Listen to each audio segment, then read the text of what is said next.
In 2003, a German archaeological team working at Uruk in southern Iraq announced something that should have stopped the world. Ground-penetrating magnetometry had detected a buried structure in the ancient Euphrates riverbed, not in a random location, exactly where the Epic of Gilgamesh, the oldest written story in human history, said the tomb of the legendary king had been sealed beneath flowing water 5,000 years ago. Jörg Fassbinder told the BBC the anomaly could be interpreted as a burial site. The Sumerian King List recorded Gilgamesh as a real king who reigned 126 years. It should have become the archaeological discovery of the century. The story went silent instead. The German team had been working the Uruk site systematically for years before 2003, using ground-penetrating magnetometry to map subsurface features without disturbing the archaeological record. The technology is straightforward in principle. Magnetometry detects variations in the magnetic properties of soil and buried structures. Ancient walls produce different signatures than undisturbed sediment. Fired clay reads differently than natural soil. Disturbed earth shows patterns that virgin ground does not.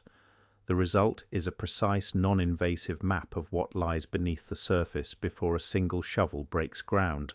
It allows archaeologists to prioritize excavation targets and understand the full layout of a buried site long before committing to the physical, irreversible work of digging. For ancient sites where the act of excavation itself destroys context, this preliminary mapping is not optional. It is the foundation everything else rests on. At Uruk, the German team led by Jörg Fassbinder had been surveying the ancient floodplain south of modern Assyria for multiple field seasons. Uruk is not a minor site. It is one of the oldest cities in human history, the urban centre that gave Mesopotamia its name for the entire region. The magnetometry work was methodically mapping a city that had been abandoned for nearly 5,000 years, buried beneath desert sand and river sediment accumulated over countless generations. The scale of what remained unexplored beneath that desert surface was enormous. Even after a century of intermittent excavation by various international teams, the vast majority of Uruk's buried area had never been touched. What the data showed them in the 2002 to 2003 survey season was an anomaly. In the dried course of the ancient Euphrates River, not a natural formation, a constructed feature with geometric boundaries, oriented differently from the surrounding residential architecture, positioned where a river had once flowed. The magnetic signature indicated stone construction, possibly brick components, buried beneath meters of accumulated sediment. The geometry of the feature was deliberate. It did not conform to the organic, irregular patterns of natural deposition. Something had been built there, intentionally, in a location defined by the river's former presence. The Euphrates had shifted its channel across millennia. Sections of the old riverbed lay sealed under sand. In one of these former channels, on the edge of Uruk's ancient residential areas, the magnetometry detected a structure. Fassbinder described the anomaly to the BBC in April 2003 as something that could be interpreted as a burial structure. The language was careful, not a claim of definitive identification, a description of what the geophysical data was consistent with. What made the finding significant was location and construction method. The Epic of Gilgamesh describes the burial of the king in specific engineering terms. The river was diverted from its course. The tomb was constructed in the exposed riverbed. The river was returned to flow over the burial site. A tomb sealed beneath moving water, hidden, protected, preserved. The hydraulic engineering required for this construction was sophisticated but documented in other Mesopotamian contexts. River diversion for building purposes appears across multiple ancient Near Eastern sites. What the epic describes is technically feasible with 3rd millennium BCE engineering knowledge. The magnetometry data at Uruk showed a structure in an ancient river channel, built in a configuration consistent with exactly this method. Fassbinder's interpretation was careful but clear. It could be a tomb, it matched the textual description, and excavation was the necessary next step. I want to address the timing of what happened next directly, because the timing is where this story has been most distorted. The United States invasion of Iraq began on March 20th, 2003. The German team's findings were announced and circulated in early April 2003. The invasion had already commenced when the announcement reached international archaeological communities. The sequence is reversed from the most dramatic version. The invasion did not follow the announcement. The announcement came during the invasion. What is true is that the invasion made excavation impossible. The security situation collapsed in the weeks after Baghdad fell on April 9, 2003. International archaeological teams withdrew from sites across Iraq. The academic institutions that had supported foreign research were displaced or destroyed. The infrastructure necessary for excavation work disappeared entirely. Stable electricity, reliable transportation, institutional continuity, site security, trained local technicians, all of it gone in a matter of weeks. There was no phased withdrawal or responsible handover of site protection. The collapse was abrupt, and what it left behind was an archaeological landscape with no one guarding it. The German team left. They did not return. Whether the timing matters depends on what the magnetometry detected. If it was a preserved structure in the ancient Euphrates channel, positioned where the most famous burial in Mesopotamian literature was described, then yes, the interruption is significant. The team had identified something requiring ground truthing through excavation. They had the expertise, the institutional support, the survey data, and a clearly defined next step. Excavation would have confirmed or eliminated the burial interpretation. It would have dated the structure through ceramic analysis or carbon dating of organic materials. It would have determined whether remains were present. It would have settled the question that the magnetometry alone could never answer. Excavation never happened. The structure remains unexcavated, still beneath the surface at Uruk, buried under meters of sediment in the old Euphrates course, exactly where the 2003 survey data showed it. The site is in southern Iraq, in a region where security conditions have not permitted systematic international excavation in the 20 years since. The German team's data exists. The structure, if intact, exists. The ground between them has not been opened. To understand why the 2003 discovery mattered, you need to understand who Gilgamesh was in the documentary record, not the literary hero, the administrative entry. The king listed alongside verified rulers in the oldest chronological document from Mesopotamia. Gilgamesh appears in the Sumerian King List, a clay prism, housed at the Ashmolean Museum at Oxford. The King List catalogues the rulers of Sumer before and after the Great Flood. It is not mythology. It is an administrative document compiled from older sources, listing kings whose reigns are confirmed by dated inscriptions, construction records, and archaeological evidence.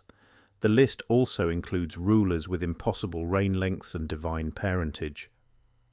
Gilgamesh sits in both categories. He is listed as the fifth king of the first dynasty of Uruk after the flood, reign 126 years. Father, a Lilu, a type of demon. Mother, the goddess Ninsun. By the King List's internal logic, Gilgamesh is a historical figure ruling a real city, but his biography places him outside normal human parameters. The administrative document treats him with the same formatting and structural conventions as kings confirmed by physical evidence. He is not presented as a legend. He is presented as a ruler with a reign length, a dynasty, and a place in sequence. The 126-year reign is the origin of the giant king curiosity. The Epic of Gilgamesh compounds this by describing him as 2/3 divine, 1/3 human. His body was extraordinary, his beauty described in terms suggesting physical presence beyond human norms. The text says he was taller than other men. These descriptions have fueled centuries of speculation and comparison. Some draw parallels to the Nephilim in Genesis, the giants who walked the earth before the flood. Others connect him to Nimrod, the mighty hunter described as a ruler in Shinar, Mesopotamia. I want to be clear about what those comparisons represent. They are cultural parallels, points of intersection between ancient Near Eastern traditions, describing powerful rulers in superhuman terms. What they are not is evidence of confirmed skeletal remains of anomalous size. A giant king claim requires physical evidence, bones, peer-reviewed morphological analysis, genetic testing if DNA is recoverable, comparison with known human variation across populations and time periods. What the 2003 magnetometry offered was the possible location of a tomb. What it did not offer, and what no announcement claimed, was proof of skeletal remains or confirmation of extraordinary physical size. The finding offered something else, a potential answer to whether Gilgamesh was a real king or a purely literary invention. The Epic of Gilgamesh is the oldest narrative literature in human history. It predates Homer's Iliad and Odyssey by 15 centuries. Clay tablets containing portions of the epic have been recovered from multiple sites across Mesopotamia. The most complete version was assembled from 12 tablets found in the library of Ashurbanipal at Nineveh in the 19th century. Austin Henry Layard, the British archaeologist, excavated thousands of fragments and shipped them to the British Museum. George Smith, working as an engraver at the museum, taught himself cuneiform and spent years painstakingly piecing the tablets together. The reconstruction was slow and incomplete. Gaps remain in the narrative to this day.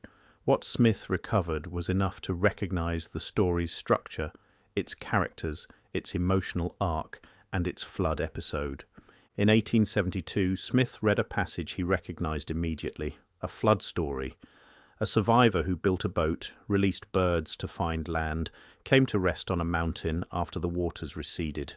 Smith reportedly tore off his clothes and ran around the room.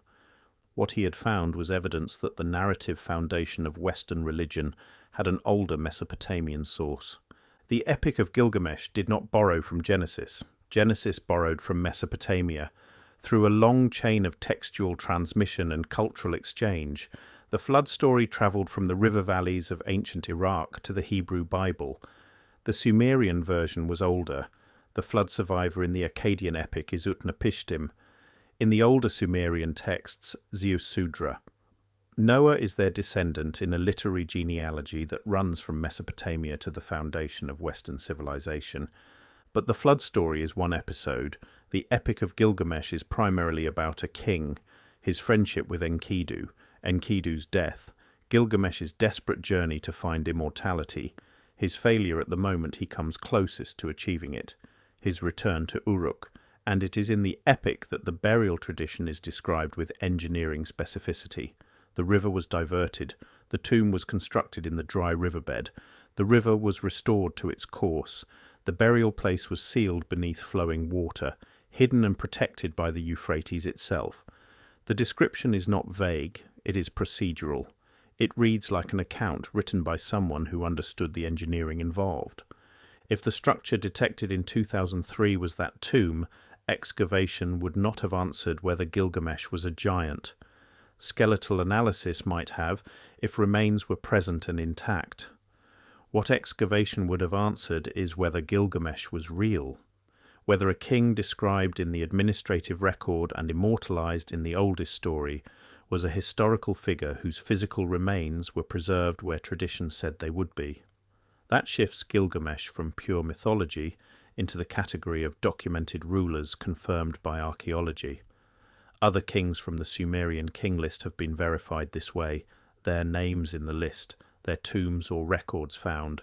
Excavation in 2003 could have determined whether Gilgamesh belonged in that group. Now I want to address what happened in Baghdad in the same weeks the German team's discovery was circulating, because the two events intersect in ways that require examination.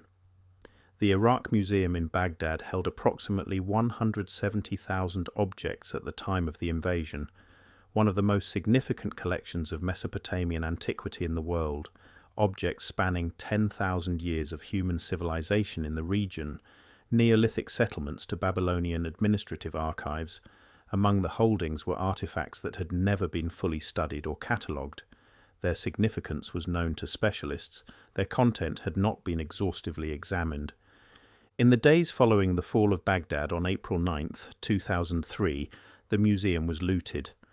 UNESCO reported approximately 15,000 objects taken, among them 5,000 cylinder seals, small stone cylinders carved with cuneiform inscriptions and images, used in ancient Mesopotamia to mark ownership and authenticate documents. The theft was not entirely random.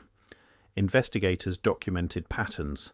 Some of it was opportunistic: display cases smashed, visible objects stolen. Other aspects showed selective targeting: basement storerooms accessed, areas requiring keys, specific knowledge of the museum's layout, objects taken from secured locations with apparent foreknowledge of what was there and where. I am not asserting that the Iraq Museum was looted to suppress evidence or acquire ancient knowledge about Gilgamesh. What I am asserting is that a collection of incalculable historical significance was left unprotected during military action.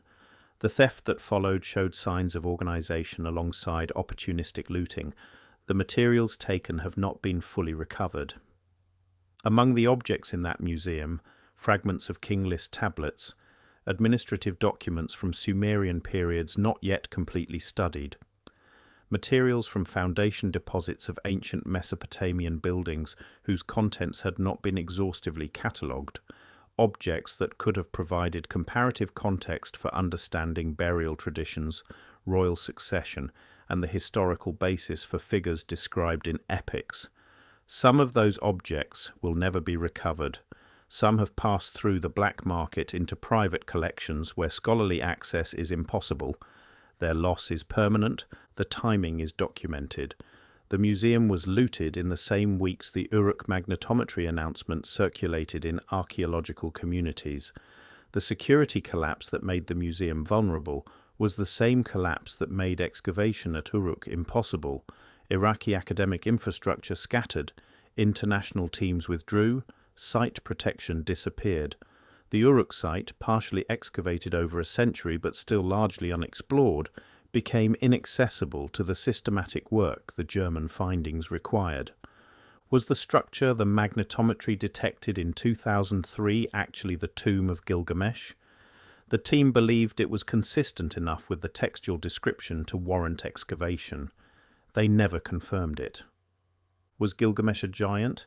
The 126-year reign and the superhuman descriptions in the epic have fueled that speculation for centuries. Nephilim comparisons, Nimrod parallels, giant king traditions across cultures, all of it stems from textual sources describing a ruler of extraordinary attributes.